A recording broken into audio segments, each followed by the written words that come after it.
नमस्कार, मैं भयराज और आप देख रहे हैं आपकी सभा। आज के इस अंक में हम आपको एक ऐसे व्यक्ति से मिलवाने वाले हैं बहुत ही सादा जीवन जीते हैं।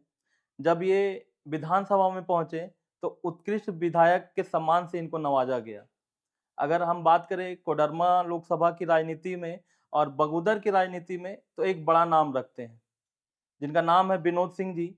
और इनसे आपको मिलवाना, रूबरू कराना इसलिए ज़रूरी है कि वर्तमान में महागठबंधन से कोडरमा लोकसभा के प्रत्याशी भी हैं।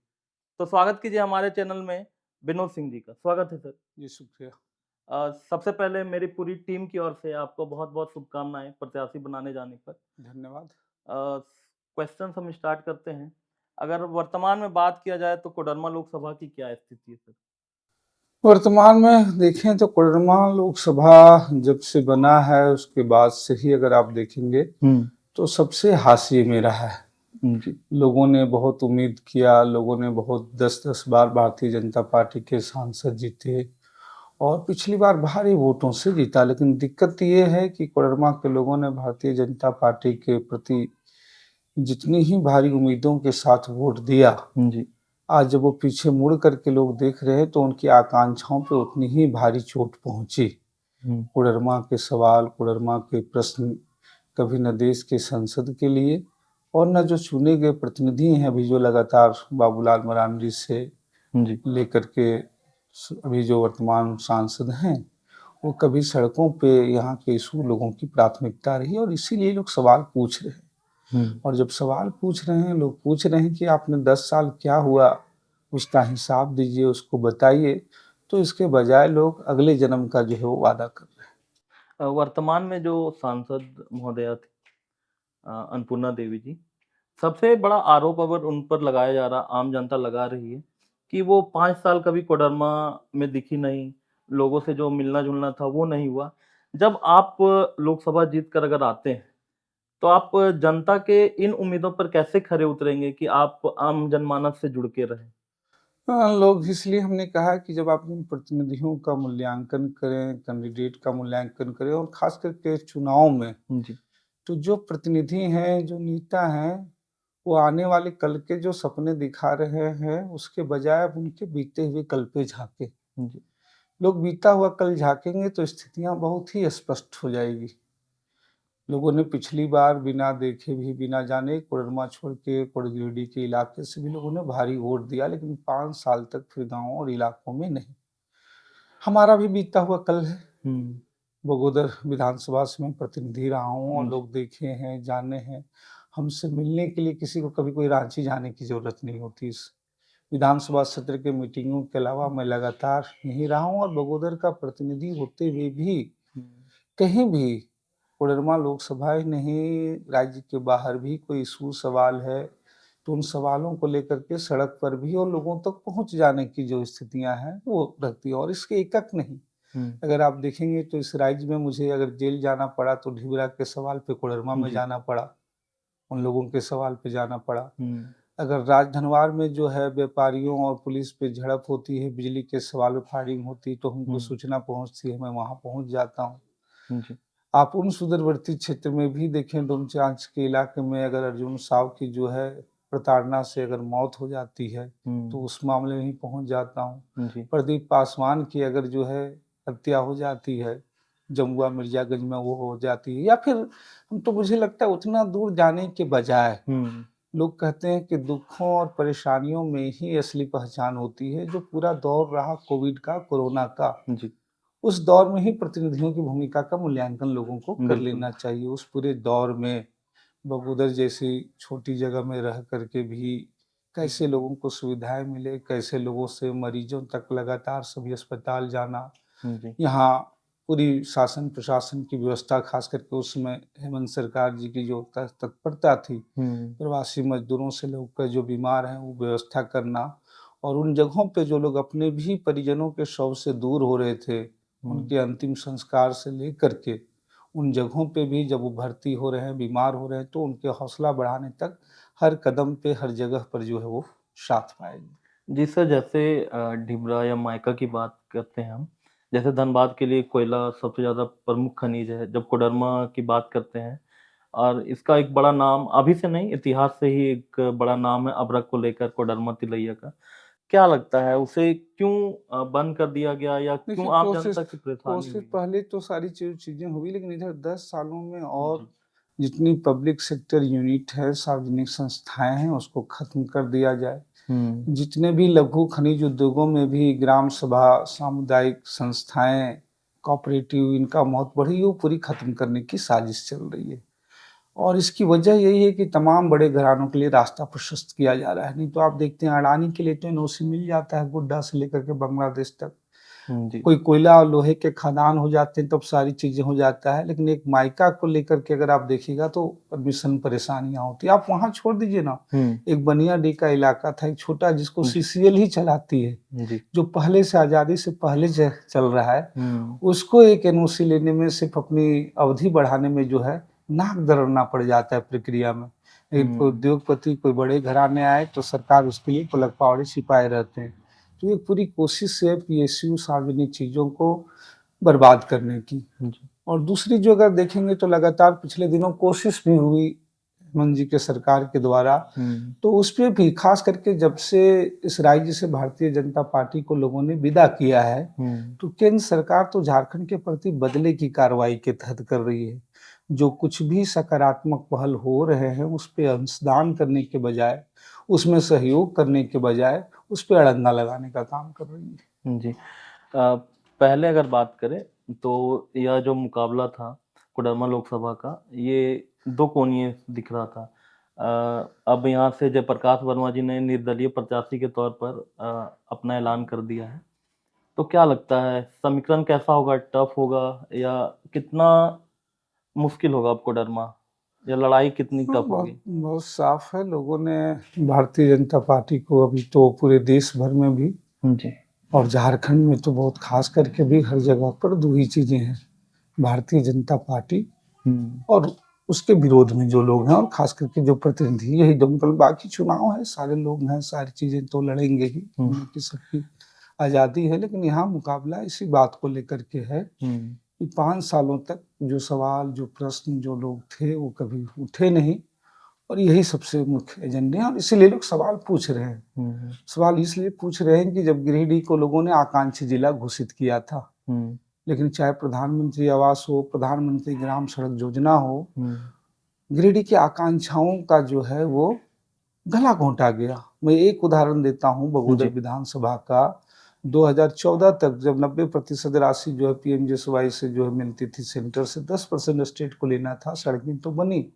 2014 के बाद अगर आप देखिएगा, बल्कि कुछ बने हुए भी पाइपलाइन थे, हुँ, वो बंद हो गए पीएमजीएसवाई से और बगोदर विधानसभा में मात्र एक नई सड़क बनी है। नई सड़क की बात कर रहा हूँ, मात्र एक। 2014 के जो है सो बाद, वह भी जो है कोई इनकी अनुशंसा से नहीं, वो हम लोगों ने लगातार कोशिश की और पुलिस विभाग की अनुशंसा से हुई। तो आप समझ सकते हैं कितना। गिरिडीह जिले में अगर देखेंगे तो सबसे ज़्यादा जो है प्रधानमंत्री आवासों की कटौती हुई और जो सूची में रहे उनको भी नहीं मिल पाया। हुँ। तो तमाम लोग अब जाकर के अबू आवास से जो है उसकी पूर्ति की जा रही है। कोडरमा लोकसभा में पलायन एक बड़ा मुद्दा है। अगर झारखंड से बात करें तो कोडरमा लोकसभा में सबसे ज़्यादा पलायन होता है। आप पलायन को लेकर अगर आप सांसद बनते हैं, तो सबसे पहले इसको खत्म तो नहीं किया जा सकता है, पलायन को नियंत्रित करने के लिए आप क्या कदम उठा सकते हैं सर? हाँ, पहली बात तो जान लीजिए कोडरमा के एक बड़ा इलाका, वो चाहे हुँ, बगोदर बिहा हो, धनवार हो, जमुआ हो, डेह हो, सबसे तो पलायन तो लगातार हो ही रही थी। स्थितियाँ ये हो गई, हुँ, जो इचाक खेती का रिच इलाका जी, था वहाँ, डोमचांच का इलाका, गाँवा का इलाका जहाँ ढिबरा में लोग थे, तिसरी हुँ, का इलाका और पपरवा टाँड़, इस सब का जो इलाका जी, था, गिरिडीह मुफस्सिल का, उन इलाकों से भी अब भारी पलायन हो रहा है। क्योंकि न कृषि के लिए कोई पॉलिसी बनाई गई, न इनकी हुई और प्रवासी मज़दूर एक बड़ी समस्या है। आपने देखा कि कोविड के समय राज्य में सबसे ज़्यादा आंकड़े आए, जी, लेकिन दुखद ये बात है, उनको तो छोड़ दीजिए, उनकी सुविधाओं, सुरक्षा का सवाल, उनके सुरक्षित आवागमन हो, इसकी भी 10 सालों से की कोई कोशिश नहीं की गई हुँ, कि लोग शादी, ब्याह, कठिनाई की परिस्थितियों में तुरंत घर, आप सोचिए कि 10 साल हो गए हैं, हुँ, लेकिन इस धनबाद कोडरमा रेंज से एक मुंबई की कोई स्टार्टिंग ट्रेन नहीं, एक कोई सूरत के लिए। इन लोग बसों में जमुआ से लोग सूरत बैठ करके जाते हैं। जी, अभी धनबाद जो है लोग हैं, हैदराबाद में सबसे ज़्यादा उस इलाके के लोग रहते हैं, आजकल मंगलौर में लोग रहते हैं, तमाम जगह पे कोई एक नई ट्रेन डेली रेगुलर जो यहाँ से स्टार्टिंग हो। जी, बाहर से जो ट्रेनें कुछ एक आध क्रॉस करती है, आप जानते हैं कि फिर लोगों के लिए पैर रखने की जगह नहीं होती है। उनके स्वास्थ्य के मामले सबसे ज़्यादा है। ये जो आयुष्मान कार्ड का फॉर्मेट जारी किया है, एक तो दुर्घटनाओं में काम नहीं करता है सारे प्राइवेट हॉस्पिटलों में, फिर अलग-अलग राज्यों में नहीं होता है। अब कोई बीमार हो रहा है मुंबई में, कोई बीमार हो रहा है चेन्नई में, मंगलौर में, जी, तो उपचार तो आकर के फिर वो रांची में तो नहीं करेगा। तो यूनिवर्सल कार्ड जो हो, चाहे उनके सुरक्षा का हो। हमने पिछले सालों में राज्य सरकार में सबसे ज़्यादा इस लड़ाई को लड़ी। जी, और इसकी वजह से देखिएगा कि आज दुर्घटनाओं में लोगों को अगर मौत हो रही है राज्य से बाहर, तो मौत हुए राज्य ने एक सेंटर हेल्पलाइन बनाया। और अभी पिछले दिनों ये लगातार सवाल उठा कि सामान्य भी स्थितियों में किसी नागरिक की राज्य से बाहर प्रवासी मजदूरों की मौत होती है, तो सरकार जो है उनके घर तक परिजनों को शव पहुंचाए, और अभी 50,000 रुपये उनके शव पहुंचाने के लिए दिए जा रहे हैं। लेकिन इस इलाके से सबसे बड़ी जो एक स्थिति है, बाहर विदेशों में भी प्रवासी मजदूर हैं जी, और तमाम। लेकिन भारत सरकार इतनी मजबूत बताती है कि हम अब तो इतने मजबूत हुए, लेकिन उन तमाम कंपनियों से जो देश से बाहर लोग जो जा रहे हैं, एक एमओयू तक नहीं है, एक इस बात की गारंटी नहीं होती है जाने से पहले कि हमारे मजदूर, हमारे श्रमिक अगर जा रहे हैं, तो किसी भी हालात में उनकी मौत हो, किसी भी परेशानियाँ होगी, तो भई आपको उनका बीमा करना होगा, उनके आश्रितों की गारंटी करनी होगी। फिर कई जगह से वीज़ा और जो जितने तमाम एम्बेसी हैं, वहाँ जब परेशानियाँ होती हैं, तब लोग परेशान होते हैं। कोई एक सेंट्रल हेल्पलाइन कोई नहीं है। स्टेट के राज्य के अंदर बाहर जो मज़दूर गए हैं देश के अंदर, वो तो राज्य ने कोशिश की है, लेकिन यहाँ एक बड़ी संख्या में देश से बाहर भी मज़दूर जा रहे हैं। तो ये सबसे बड़ा सुलह है प्रवासी मज़दूरों के आवागमन की सुविधा। और अगर ये होता, मैं फिर बता रहा हूँ, कि अगर कृषि को लेकर के चाहे इचाक हो, चाहे आपका जो है गाँव का इलाका हो, राष्ट्र में, यहाँ तो कोई बड़े औद्योगिक हैं ही नहीं। झारखंड की पहचान भले ही औद्योगिक राज्यों में हो जाए, लेकिन ये सबसे बड़ी कमी खलती है, जो कृषि की भी उन्नत संभावना होती है वो नहीं। मनरेगा की मजदूरी भारत सरकार के द्वारा झारखंड में सबसे कम है। अगर ये मजदूरी 500 रुपये होती, तो शायद पलायन कम होता। तो जरूरी है मनरेगा जैसी योजनाओं की मजदूरी बढ़े। तो इनके पुनर्जीवन का सवाल, उसके बावजूद जो लोग बाहर हैं, उनकी वहाँ सुविधा का, उनका आवागमन का, और मनरेगा जैसे योजनाओं की न्यूनतम मजदूरी बढ़े, ताकि लोगों का कुछ पलायन रुके। उसके बावजूद जो बाहर लोग जा रहे हैं, उनकी सुविधाओं का सबसे ज़्यादा ये सवाल मुद्दे प्रमुख हैं। जब आप सांसद बनते हैं, तो सबसे पहला काम आप क्या करेंगे? सबसे त्वरित काम जो आपकी नज़र में हो? हमने बताया है काम से, चूँकि एक सरकार और इससे चीज़ें से ही और सरकारों से ही बनने से चीज़ें होती है, लेकिन जो इश्यू है, सवाल है, जी, हमने कहा प्रवासी मज़दूरों के सवाल हैं। दूसरा सवाल अगर आप देखेंगे तो यहाँ जो वो आपके क्रेशर हैं, आपके जो है माइका है, इनके जो करते हुए एक पूरा ज़ोन इचाक के इलाके में लोग परेशान हैं, जो लोग वहाँ रहते हैं, इको सेंसिटिव ज़ोन करके उनकी सुविधाओं का ध्यान नहीं रखा जा रहा है। ये सुविधाएँ केवल से है। आज आज़ादी के 75 साल के बाद भी इस कोडरमा लोकसभा में, गिरिडीह के इलाके में, कोडरमा में 350 से ज़्यादा गाँव और टोले अभी भी सड़क से वंचित हैं। राज्य में हमने लड़ाइयाँ लड़ी, सवाल उठाते रहे, मुख्यमंत्री ग्राम सड़क योजना से कुछ पहल हुई है, सकारात्मक पहल हुई है, लेकिन ये ज़्यादा ज़रूरी सुविधाएँ हैं। लोगों ने यहाँ मंत्री तक का सफ़र देखा, लेकिन एजुकेशन का अगर आप देखेंगे, यूजीसी के आंकड़े देखिए, तो गिरिडीह, कोडरमा जो है सबसे पिछड़े जिलों में आता है। यहाँ चाहे कोई एक अभी तक मेडिकल सेंटर से कोई मेडिकल की सुविधा नहीं, कोई अच्छे इंजीनियरिंग कॉलेज नहीं, अच्छे डिग्री यूनिवर्सिटी नहीं, सारे प्रखंडों में डिग्री कॉलेज तक भी नहीं। तो वो शिक्षा का सवाल, स्वास्थ्य का सवाल, पलायित मजदूरों का सवाल, यहाँ के लोगों के पुनर्जीवन का सवाल, और जो अभी भी 75 साल के बाद भी लोग जाते हैं गाँव में, लोग सड़क दिखाते हैं, लोग पुलिया दिखाते हैं।